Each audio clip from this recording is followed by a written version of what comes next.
కుప్పం మండల పరిధిలోని మల్లానూరుకు చెందిన వికలాంగురాలు హారతిపై అత్యాచారం జరిగింది. అదే గ్రామానికి చెందిన రమేష్ అత్యాచారానికి పాల్పడటంతో కుటుంబ సభ్యులు పోలీసులను ఆశ్రయించారు.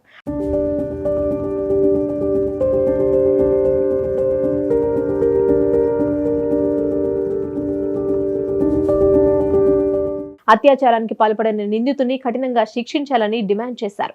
మరోవైపు విషయం తెలుసుకున్న వైసీపీ నేతలు బాధితురాలిని పరామర్శించారు.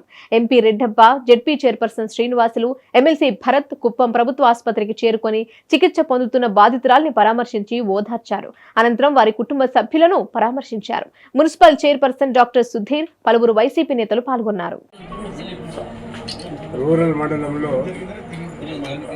మల్లానూరు ఎస్సీ కాలనీలో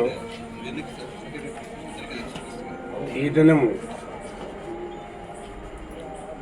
సాయంకాలము హారతి అనే అంగవైకల్యం కలిగిన మానసిక రోగి అని చెప్పచ్చు, మానసికంగా మాట్లాడలేని స్థితిలో ఉండే అమ్మాయి పైన అదే ఊరికి సంబంధించిన ఒక అబ్బాయి రేప్ చేసినాడని ఆ అమ్మాయి బాధతో ఏడుస్తుంటే ఆ సంఘటన చూసిన కొంతమంది